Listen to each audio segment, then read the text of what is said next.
Hi, this is Dr. Gregory Sadler. I'm a professor of philosophy and the president and founder of an educational consulting company called Reason.io, where we put philosophy into practice. I've studied and taught philosophy for over 20 years, and I find that many people run into difficulties reading classic philosophical texts. Sometimes it's the way things are said or how the text is structured. But the concepts themselves are not always that complicated, and that's where I come in. To help students and lifelong learners, I've been producing longer lecture videos and posting them to YouTube. Many viewers say they find them useful. What you're currently watching is part of a new series of shorter videos, each of them focused on one core concept from an important philosophical text. I hope you find it useful as well. In his homily number 14 on Paul's letter to the Ephesians, there are a number of features of language and its connection with mindset and behavior, and specifically with the emotion of anger that he views as problematic, that John Chrysostom is going to focus on. And there's two verses in particular, which come one right after the other, that he is going to discuss. One is, let no corrupt speech proceed out of your mouth, which then is followed immediately by, and grieve not the Holy Spirit of God. And so what's actually going on there? So corrupt speech, this includes a lot of different ways of talking, a number of linguistic modes, we could say, right, that can be identified as bad. And they're bad in part because they're connected with anger. It's not exclusively, because he also talks about adultery. There's types of speech that foster that, you could say. But here we're mostly interested in the connection with anger. So what are the connections? Well, he lists off a number of different ways of talking that tend to produce or lead to or intensify or are expressions of anger. And so he talks about idle, backbiting, filthy communication, jesting, foolish talking, and he also talks about lying, theft, unseasonable conversation.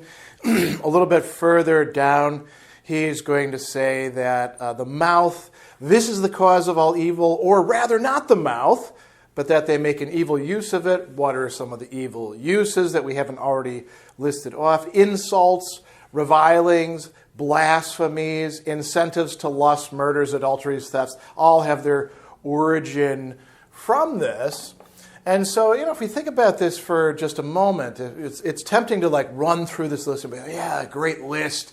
But what are these? So idle talk, talking just for the sake of talking, chattering, you could say, that can lead to people getting annoyed. Why are you talking about this BS, right? Why are you wasting our time? Backbiting. Okay, now we've got something that can definitely be an expression of or lead to anger. Filthy talking, filthy communication, talking about dirty things, right? Which could be scatological, could be sexual, could be all sorts of matters. Jesting. Now, jesting means joking around. Why is that bad? Well, sometimes people take jokes too far or they're overly sensitive. Foolish talking is also a problem. Insults, obviously, when you're insulting somebody, unless there's some sort of context where the insult is taken as being a joke and everybody's in on the joke. Generally, if you insult somebody, you're going to make them angry. And, as we see so often, particularly with the precept against calling your brother a fool, when we get angry, we insult people. Reviling, saying terrible things about people, complaining about them. Blasphemies, people blaspheme. That is, they talk about religious matters in improper ways, very often when they're angry. And that will make other people angry as well. And then all these incentives that he talked about before. And there's one incentive or train of, let's call it consequences, that he brings up as an example. He says, from an insult, you're going to go on to anger. Well, that makes sense, right? You get insulted, you get angry. And then what happens after that? From anger to blows, you hit somebody, smack somebody, and then from blows on to murder. Now, obviously, not everybody goes the entire extent, but this often does happen. So that's corrupt speech. Those are ways in which we're not supposed to be using this faculty of communication that we've been endowed with as human beings. So how should we talk to people? What would be the opposite of corrupt speech? He talks about edifying speech, or edifying use of our faculty of speech. Now, what is edifying? It means building somebody up. So instead of tearing them down, we're trying to help them out. We're trying to improve their condition. And he says that, one way you can tell that something is edifying is that the hearer is actually grateful. He says, by edifying, either he means this, that he who hears you may be grateful to you. And he uses an example here. A brother has committed fornication. How are you going to talk to them about this? Because you shouldn't just remain completely silent and be like, hey man, whatever you do is cool by me.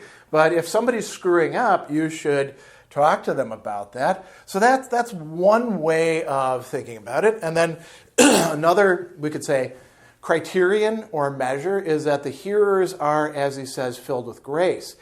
And here you might be like, well, wait a second. From a Christian theological perspective, human beings don't fill each other with grace. That's what God does, right? It's this supernatural activity.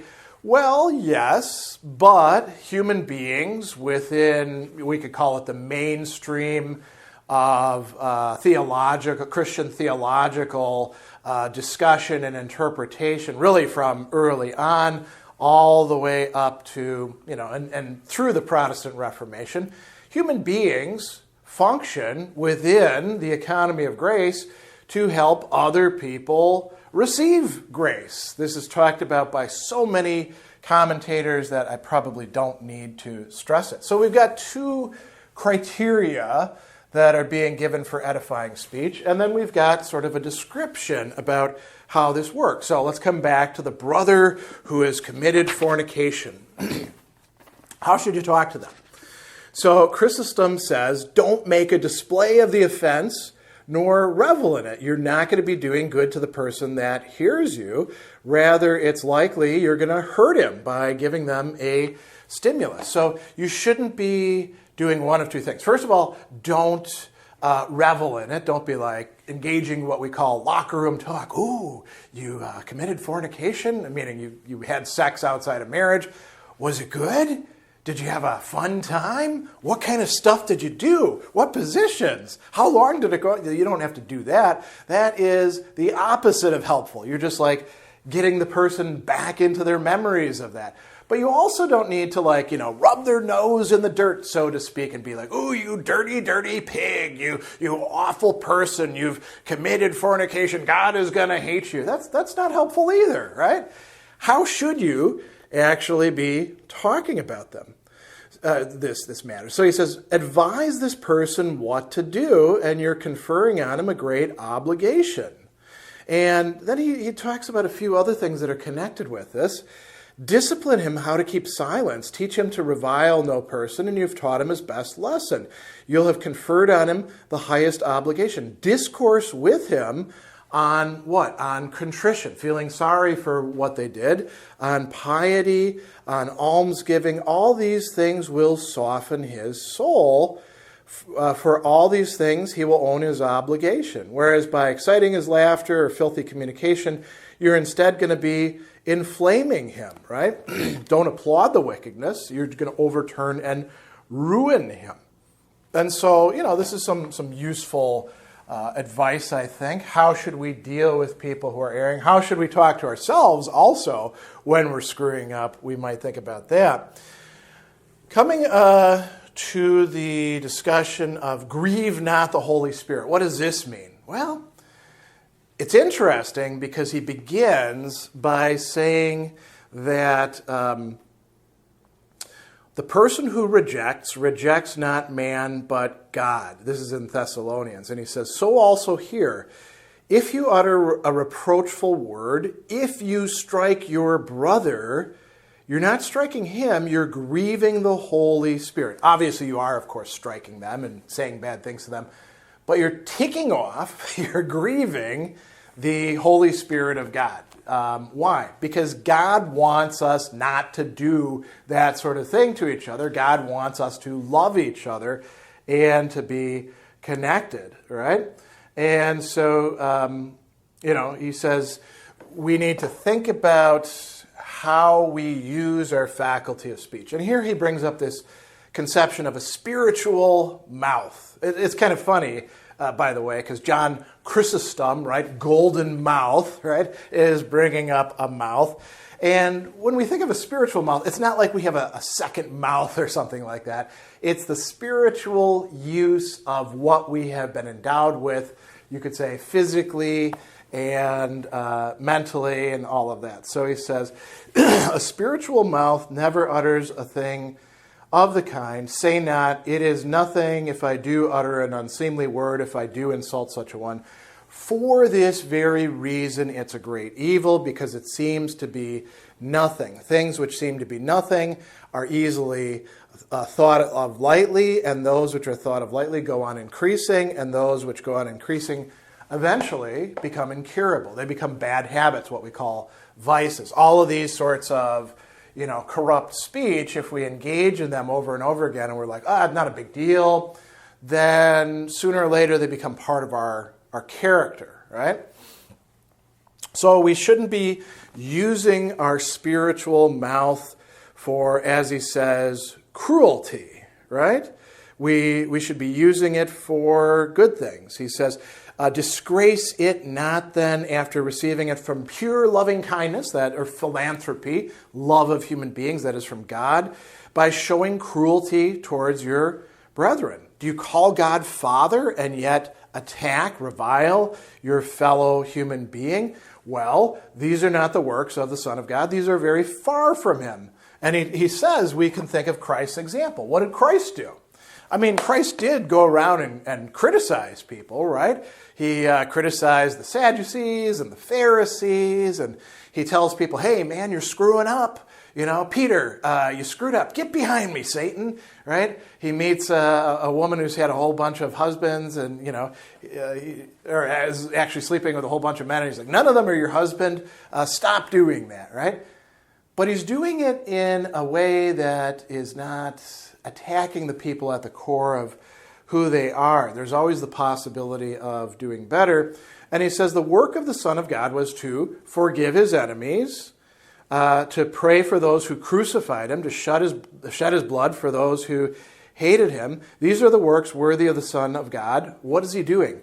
To make enemies, the ungrateful, the dishonest, the reckless, the treacherous, to make these people brethren, and heirs, to connect them back up with God. So that is one powerful example of how we could be using our mouth correctly.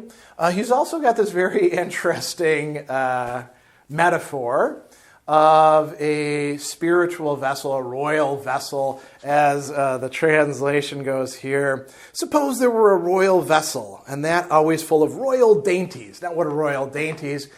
It could be like, candies, or it could be whatever it is that you really like. So you've got a vessel, namely a holding thing, and then it's full of nice stuff. So imagine you walk into somebody's office and they're into, jelly beans, right? And they've got this crystal bowl and it's full of the best jelly beans or gummy bears or whatever it is that you're into, right? And you reach in there and you take one. Yeah, that's tasty. Now imagine that it's full of crap, literally full of dung or poop. So you're taking this wonderful vessel and you're filling it up with turds. Is that any good? And he says, would you ever venture again after it had been filled up with dung to store it away with the other vessels set apart for other uses? Surely not. And then he says, now railing is like this. Reviling is like this. You're using your mouth, this precious vessel, for doing all sorts of corrupt, unclean, bad, aggressive things, perhaps motivated by anger, perhaps motivated by other things, and so that's, a bad idea, right? And he gives some examples of this coming from, parables. What if a servant, even with us, beats his fellow servant or assaults him, even though we do it justly, yet we once rebuke him and deem the act an outrage, right? If you think about that, then aren't you ashamed when you're thinking about praying to God about all the other crap that's in and coming out of your mouth? And so one of the other things that he talks about here is disciplining our mouth to silence. Now, does that mean we have to be quiet all of the time? No. We should be prudent in what we're saying. He says there's a great advantage from this, and there's also a great mischief from ill language. Let us devour ourselves alive. If ever a vexatious word slip out of our mouth, let us entreat God.